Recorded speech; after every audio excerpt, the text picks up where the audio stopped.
Welcome back to Keitha's Kitchen. The meal of choice today is seafood mac and cheese. The total prep time for this was 20 minutes. The total cook time was 30 minutes, yielding about 10 to 12 servings. Don't forget to screenshot the ingredients list, add it to your grocery budget this week, and let's jump right in. So here I am. I have my wok pan, getting my grapeseed oil. I know I didn't measure this, but just do about a tablespoon, a half a tablespoon. It's just enough so that the shrimp can cook in here without a problem. My heat is on about a 6 right now, trying to get my pan nice and hot because I'm about to get ready for the shrimp. I swirl the oil around just because I don't want it to stick. And now I'm getting ready for the shrimp. I have about 25 to 30 medium-sized shrimp already peeled. The vein and the tail is off. And they're ready for some flavor. So I'm going to add in the chopped green onion as well as the chopped celery. And total together is made about a half a cup. So keep that in mind. But the specific amount that you need is on the ingredients list. So here's a mixture of my dry seasonings, bouillon, a little bit of red pepper flakes, paprika, cayenne pepper. I'm going to get those empty dishes out of the way. Don't forget to follow me on Instagram and Facebook. That's Cooking with Keitha. You want to stir your mixture around so seasoning can cover everything. That's the dry and the wet seasonings we have here. And then I'm just going to stir around till, they get really done. I don't have an exact time about how long it takes, but I just keep flipping it so that it can continue to cook evenly. And then I turned up the heat a little bit. So the heat is now at about a 7.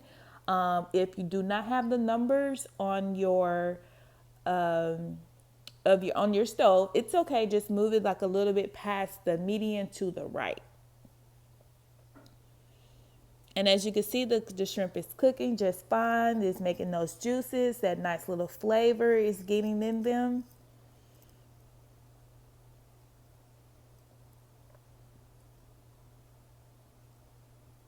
And I'm just going to stir because I want them to cook evenly.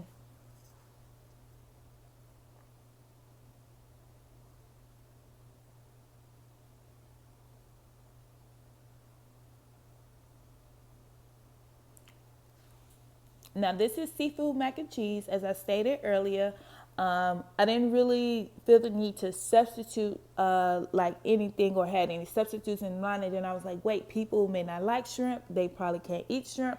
You could have scallops. Scallops may make a good little substitute in here. But I'm not really sure because I haven't tried it that way.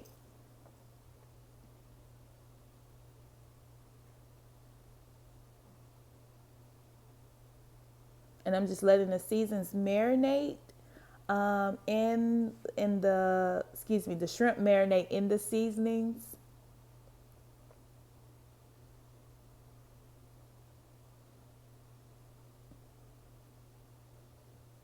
They're pretty much cooked evenly all over.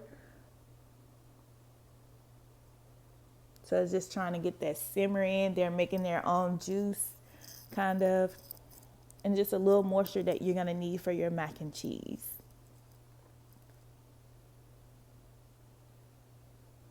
Give it a nice little stir again.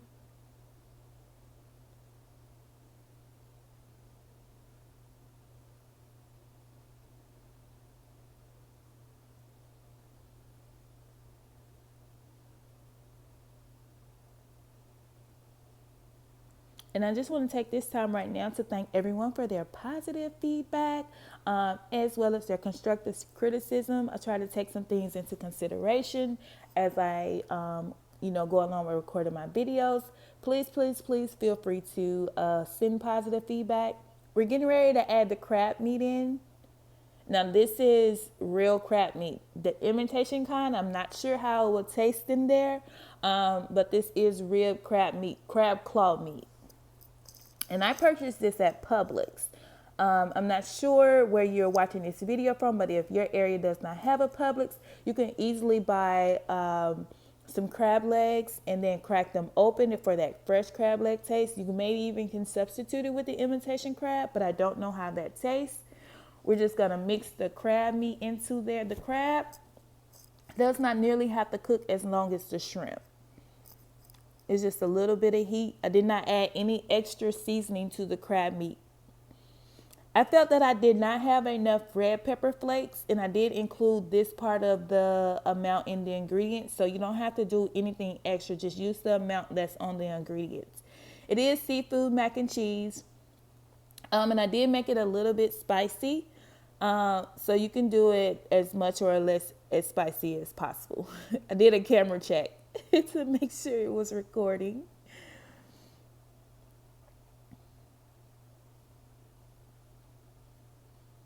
And then I just adjusted my temperature. I brought it all the way up to about a 2.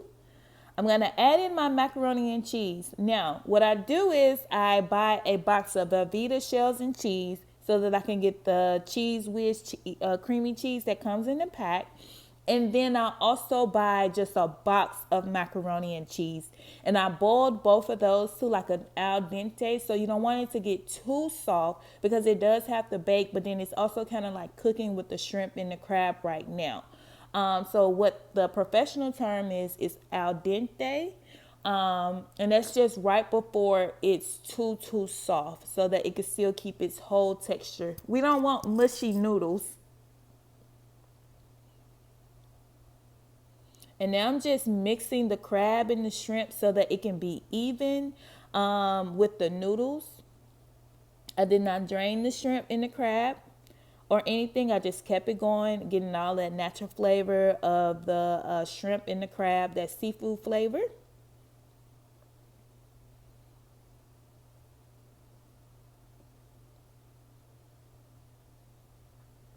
And next I'm going to add a half a stick of butter. So what I did was I took a stick of butter and I sliced it in half, and then I sliced it into 4 different pieces just so that it can get all around the entire mac and cheese.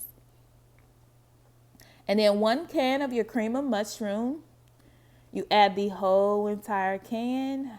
I did adjust my heat so that it can go back up because I didn't want it to get too cold, and that way the ingredients doesn't mix well. And then also, if we're preparing everything in this pan, when we put it into the big pan to bake it, it'll just basically be melting the cheese that's on top.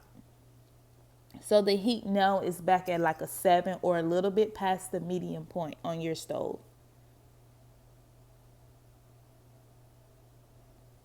And now I'm just going to mix that cream of mushroom and the butter into the noodles, the shrimp, and the crab. And you got to make sure it gets evenly in there. So I'll probably do this for a good 2 to 3 minutes. I probably should have used a different spoon. I just love the way that this spoon works with the wok pan. But it was a lot of mac and cheese. And it was nice and gooey. So now I'm going to add the cheese from the box macaroni into this mixture. And then I just squeeze it out.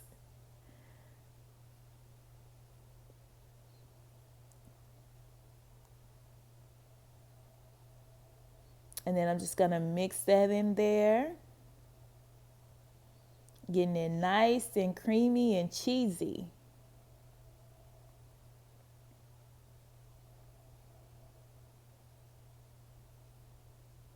And we mix so that it's evenly spreaded.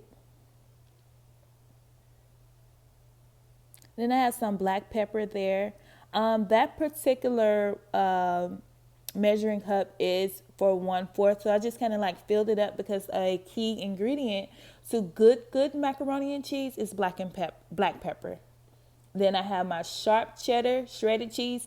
Now I had a half a package already in the refrigerator, so I used just that half that was left. And then I'm just gonna mix it all in.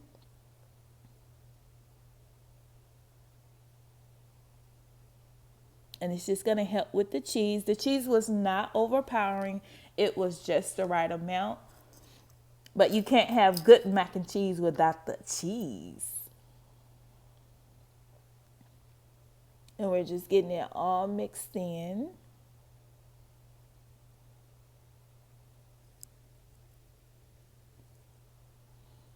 And then I'm going to add my mozzarella cheese. And I use a half a package of this as well. And then the other half will be saved just to go on top. So we do use the whole pack of the shredded and the whole pack of the mozzarella.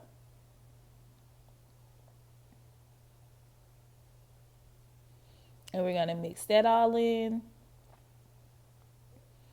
And for me, I add some now, and I add it on top so it can be cheesy, throughout the meal, as well as, having a layer on top.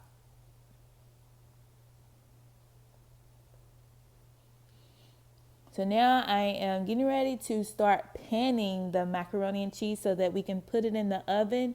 My oven temperature is set at 350. This meal is pretty much done. I'm just now gonna put it in the pan so that we could sprinkle the cheese on top and let it bake. So let everything just like connect together, so it could be solid.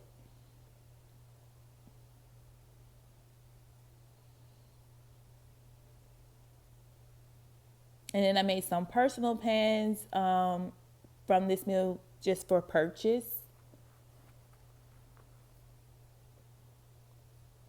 And then I had a pan, for at home.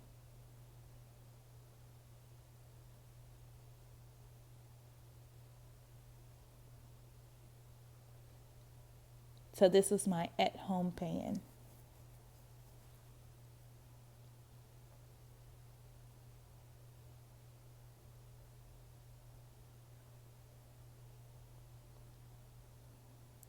And I knew that I wouldn't be able to hold the pan as well as fill it up because it's heavy. So I just set my pan to the side and scooped into the silver pan. Now that silver pan is like a 8.5 by 11. It's just a small regular oven pan.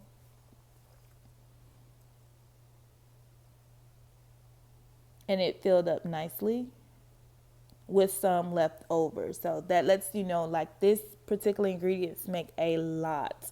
So if you have a large family and you're worried about if it's gonna be enough, it's definitely gonna be enough.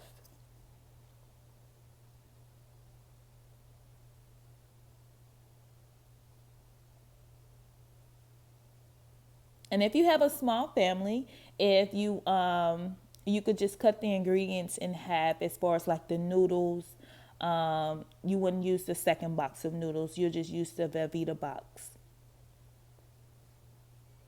Now, as you can see here, the pan is full. It's a regular medium-sized pan. Here I am cleaning up again.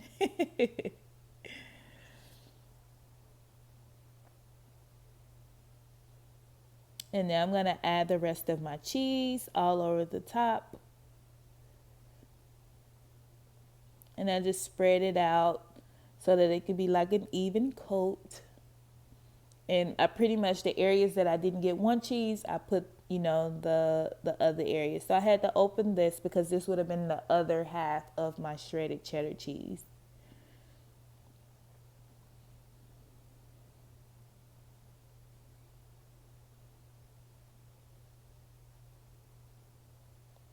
Right, set that to the side. We're going to put this in our oven. Remember, the oven is at 350 degrees. I had to turn on a light in the oven. And we just let this basically bake.